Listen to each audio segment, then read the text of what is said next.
Welcome to one of the last new Dodge Durango SRT Hellcat reviews you'll ever see.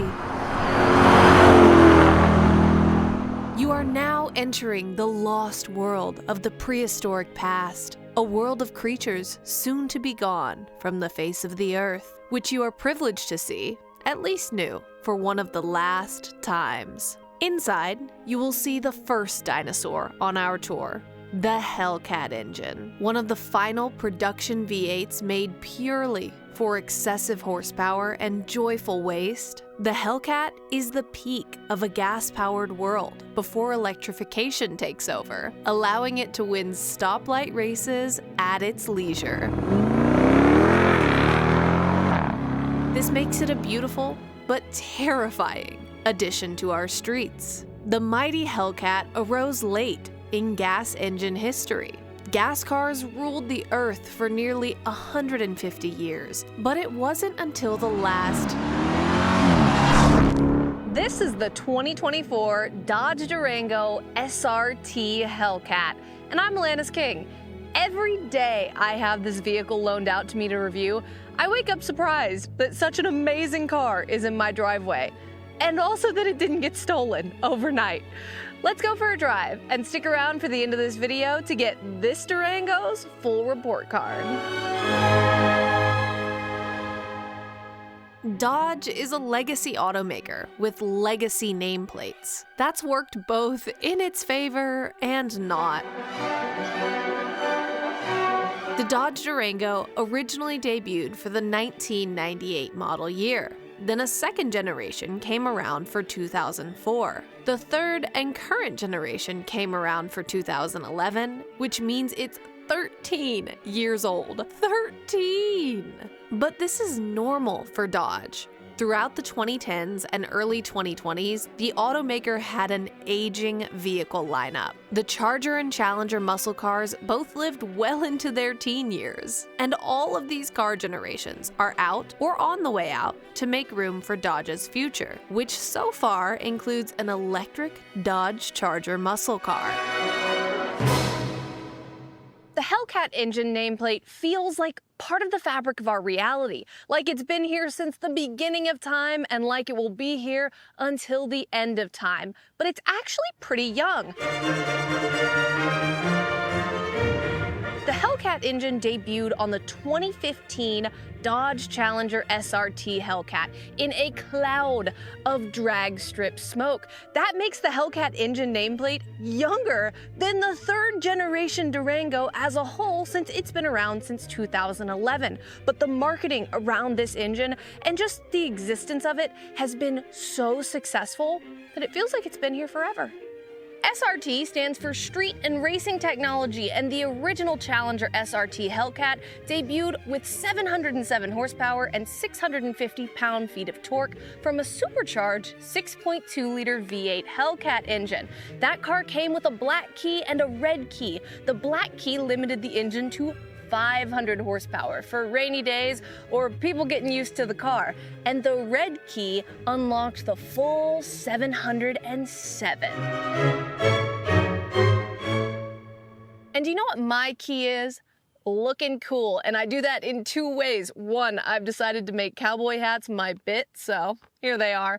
And two, home field apparel. Home field apparel has all kinds of amazing sports merch, from your favorite colleges to your favorite motorsports, including the Indy 500, like the shirt I'm wearing. If you want to stock up on that merch, you can use code Alanis24 for 15% off your order at checkout.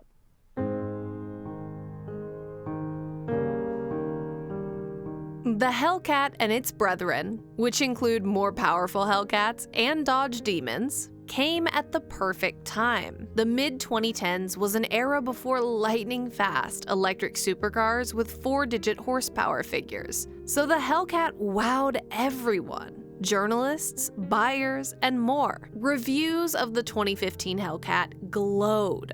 The Challenger Hellcat's power, plus the fact that you could get it really squirrely in the rear wheels, literally at neighborhood speeds, made it this absurdly popular vehicle because of the fact that it was absurd. People compared it to the original Dodge Viper, which was known for loads of power and loads of untamability, because that original Challenger Hellcat had the rear-wheel drive layout, the big engine up front, and an available manual transmission. Dodge started stuffing Hellcats into everything, from the Challenger to the Charger to the Ram 1500 TRX to the Jeep Grand Cherokee Trackhawk to this Durango right here. Power would occasionally go up, and Dodge's high horsepower cars had all kinds of really good marketing ploys, from the red key and the black key to the fact that you had to initial a waiver in 15 spots in order to buy a Dodge Challenger SRT Demon. The only marketing ploy that Dodge missed out on with these high horsepower engines was a Hellcat Pacifica, because who wouldn't want to buy a Hellcat minivan? People could also buy crate Hellcat motors, and Hellcats were so in demand that they became huge targets for theft. People would just take the cars from driveways and streets, strip out the engine, and then dump the car because the engine was worth so much selling it. This happened to people I knew. After about 10 years on the market, the end of the Hellcat era is here. Emissions regulations continue to tighten around the world, and from a policy and PR perspective, it really doesn't make sense for car companies to have a lineup of entirely gas guzzlers. Many Hellcat models are already gone, and the Durango Hellcat will soon be gone too. But for now, the Durango Hellcat is right here, and it has 710 horsepower and 645 pound-feet of torque from a 6.2-liter supercharged V8 engine. All that power goes through an 8-speed automatic to all 4 wheels, because this is all-wheel drive, not rear-wheel drive. That is quite literally like taking the ice skates off. You have so much more traction and comfort with an all-wheel drive Hellcat. 2 interesting things to note about this engine. 1, physical, actual dipstick. We love that. And 2, you would think with such a big engine that it would be crammed in here, but it's not crammed at all. If I look down right here, I can see the ground. The 2024 Dodge Durango SRT Hellcat has a base price of $95,995 American dollars. This is the Hellcat all-wheel drive premium, and it has 2 options on it. The first is the Octane Red Pearl paint color, which is an extra $395. The second is called the Premium Package 2XY, which is $11,205. It has blind spot monitoring and trailer detection, high-performance Laguna leather seats, red seat belts, a suede headliner, a second-row console with an armrest and storage, a power sunroof, an updated audio system, and a bunch of extra safety features, forged carbon fiber interior accents, and more. All of those options plus the destination charge brings the total price of this car to $109,190. 2 of my favorite features on this car are not optional extras. The first is that it has a foot parking brake. I go to sleep at night and dream of having a manual Challenger with a foot parking brake, because I feel so cool when I pull up to a parking spot and just stomp my parking brake. And the second thing that's really cool is these turn signals are super old school feeling. They're super clicky and clanky, and I just love turning them on. Now it's time for everybody's favorite segment, or at least mine. How many Alanises can fit in this Dodge Durango SRT Hellcat's trunk? Now we can't damage the cowboy hat because that's my new bit. And we hop inside. Okay. Funny thing about this car is that the trunk close button is actually in here, which seems really inconvenient if you're outside of the car, because you would have to just get out of the way. But if you're in here like me, woo! And look how slow it is. Ready? 1, 2, 3, 4, 5, 6, 7. That was like 7 Mississippis to close. But if you stack 2 Alanises on top of each other, they could fit in this back part with no seats down. It's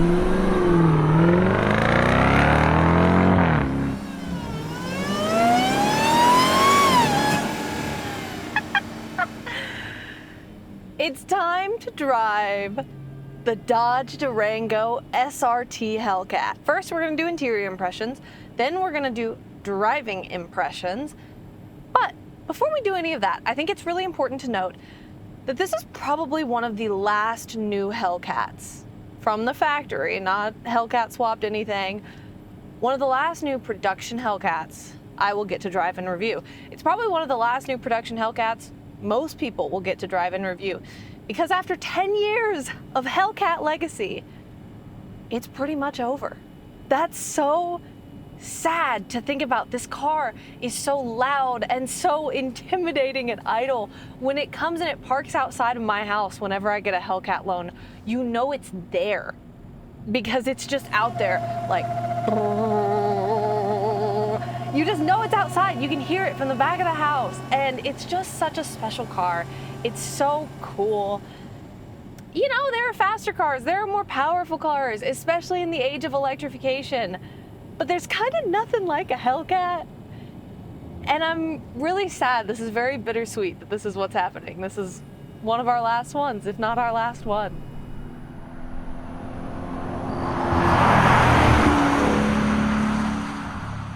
So let's talk about this interior. First, when you are sitting here and you've got this loud engine, there's also the bass setting that you have in Hellcats, which I don't know if other people set the bass setting before I get in it or if this is a factory bass setting, but whenever I play music in a Hellcat, it is thumping, the speakers are rattling, and it's so Hellcat-y. It's just exactly what I want. You also have these big, wide, cushy seats, which have been in every Hellcat that I've ever been in.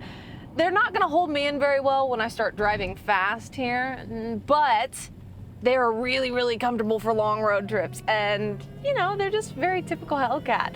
I also have in here this suede headliner, which is part of the optional package in this car. And I really like the suede headliner, but the weird thing is that the sunroof cover is cloth. The suede does not carry on to the sunroof cover, which is a little odd.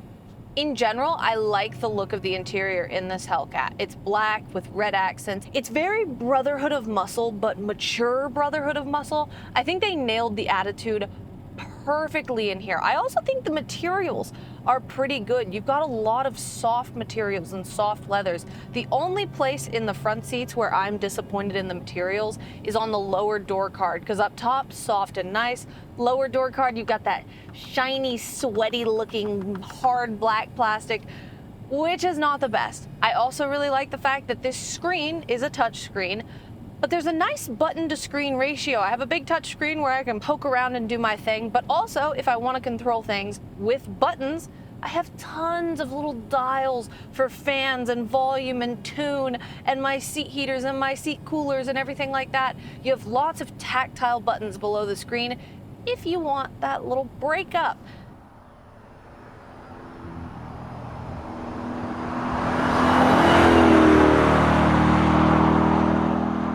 Another one of my favorite parts of any SRT vehicle is drive mode selection and performance pages.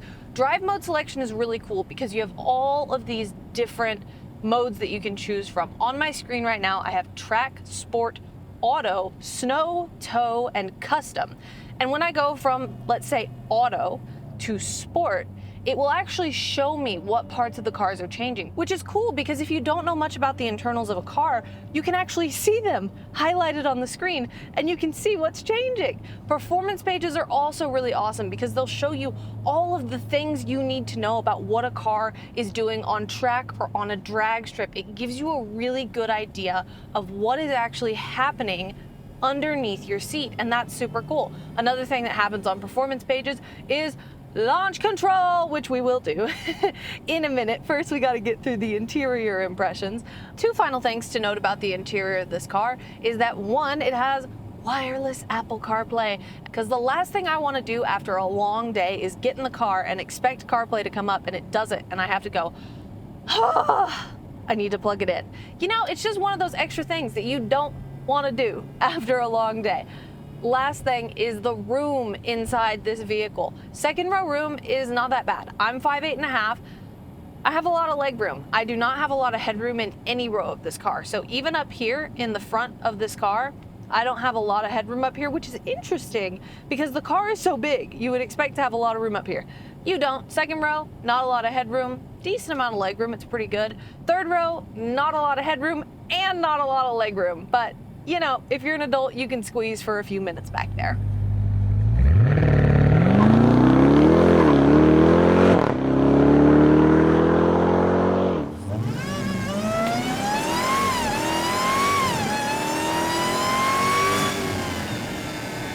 That was launch control. Launch control is awesome. So we're on automatic, which means I put full brake with my left foot, full gas with my right foot, and then it hits the chip and you let the brake go and you send it. And you would think this is a really big vehicle. Surely launch control is not gonna be the kind of just glue to your seat, ridiculous acceleration.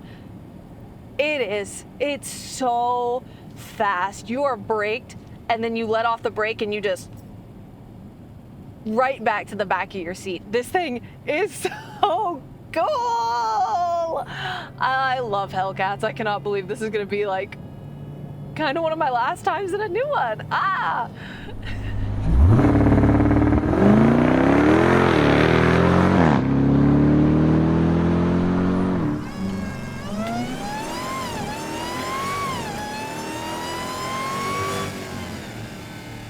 The coolest thing about launch control is that this is such a big vehicle, but it squats when you do launch control. You just feel the back end of the vehicle just sit on down and get ready to go. And the front end rears up like it's about to just launch, because it is. And when you accelerate in this car, it sounds like a war scene in a movie. It's like, the shifts sound like sword blades cutting through bone. Like, it is the most intense sound you could possibly imagine, and all while you're doing this intense acceleration, but you don't feel unstable like you would in a lot of rear-wheel drive Hellcats, because in rear-wheel drive Hellcats your back end gets very loose because you have a lot of power going to only two wheels. So there's just sometimes not enough surface area back there to not get totally wiggly. Because this is all-wheel drive and our power is going to all of the wheels, we have a lot more traction area and a lot more surface area. So this car just plants to the ground when you put the power down. It is absolutely amazing. The steering on this car is actually not bad at all. There's a little bit of deadness in the center right up here, but once you get past that deadness, it goes right into the corner and it goes where you need it to go. It doesn't feel numb or super slow or unreactive. Feels pretty good.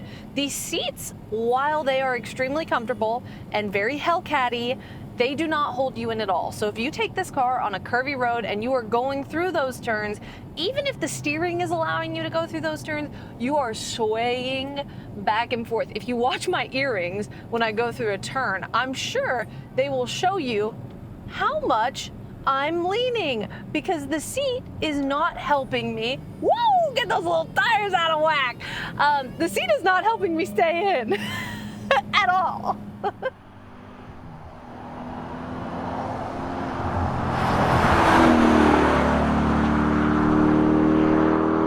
In addition to the seats not holding you in, like right now, another real knock against this car is the fact that the pedals are mushy. The brake and the gas pedal are very mushy. There's not a lot of weight to them, and I would say minus the seats not holding you in and minus the pedal feel, you could drive this car theoretically without knowing what you were in, blindfolded or something. But not blindfolded, because you shouldn't drive blindfolded. But let's just say you could not tell what your ride height was and you could not tell what kind of car was around you. You could theoretically drive this car and not realize that it was this massive freaking SUV, but the things that are going to hint to you that it is a massive SUV are the seats and the pedals. If those just felt better, if we had a kind of sport seat option that held you in better and we had better pedals in this car, it gets through the corners great. I expected there to be way more body roll. I expected it to be just very billowy and tall, and I don't really feel a lot of that. It feels good through the corners. It's just the seats and the pedals that make me go, oh yeah, this is a big SUV, isn't it? Something odd about this car is that these paddle shifters look fine from my vantage point. They just stick up like normal paddle shifters. But if you look at them from the side or the back, they're actually half paddle shifters. They're not full paddle shifters. So they stick up from right here. Instead of being like this big, they're like this big, and it's kind of weird, I'm not gonna lie. But you know, I mean, they're there and they serve their purpose. They're just not as big as you would expect them to be.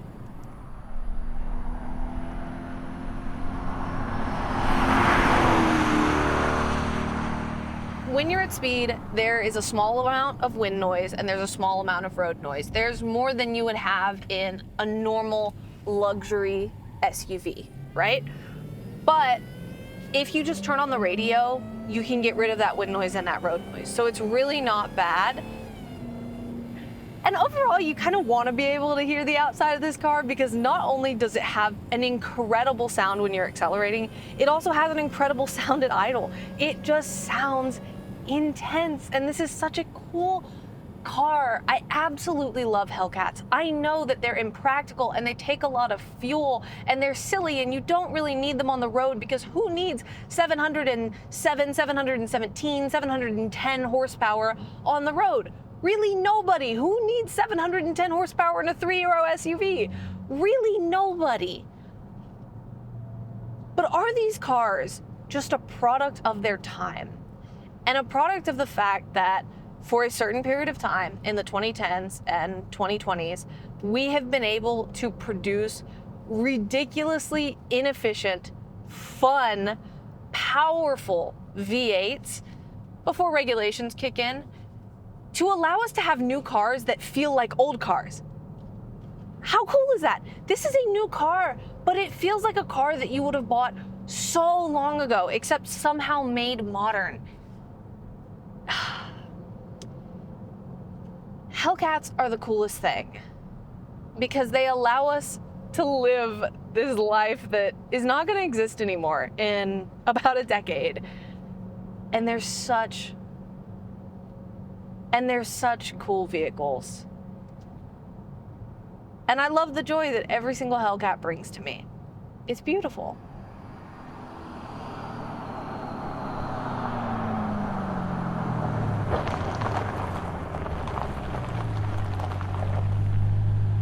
Now that we've driven the 2024 Dodge Durango SRT Hellcat, it's time to give it a grade. Welcome to Alanis' report card. The exterior on this car surprisingly gets an A. It's really old, it's almost 15 years old, and somehow Dodge has made it look modern and also good. If I'm in the market for a Hellcat SUV, I am loving the way this thing looks. The interior gets an A-. I really, really like how the inside of that car looks and feels. The materials are great, but there are two things going against it. The first is on the bottom of the door cards up front. There's that nasty hard plastic material, and I don't know why that is there. The second is that there are a couple of features inside that feel cheaper than they should, like the rear view mirror. It's really thick and old feeling and just clunky. The performance on this car gets an A-. It performed so much better than I thought it would. I thought it would have straight line speed, but in the corners it would be very big and billowy and wobbly and bad, but it was great. The only things going against it are the pedals feeling squishy. And if those pedals felt good, out of the park, it would be amazing. Value gets a C+, and I think I'm being generous there. This is a $100,000 car, $110,000 car. And it kind of makes sense, but it also doesn't, because you can get a Challenger or Charger Hellcat new for the $70,000 to $80,000 range at the base level. So $110,000 for an SUV, is a lot. Would I take it on a road trip? Yes, I would. And I did. It was extremely comfortable. The only thing I had to tell myself not to do was don't look at the live fuel gauge counter, because you don't want to know. Overall, this car gets a B+, and the only thing really dragging its score down is the value. But you know what fixes the value? The used market. Those values are gonna tank eventually. The Dodge Durango SRT Hellcat is a beautiful and scary and odd thing. Like a T-Rex in a park enclosure that's bound to fail someday. The Durango Hellcat belongs in an alternate timeline, and debatably behind a fence, because it's too fascinating and too strange to exist in this one. An asteroid is coming for the Dodge Durango SRT Hellcat, and it's coming really soon. But unlike the dinosaurs, we have advance notice, and that means we can appreciate it while it's here.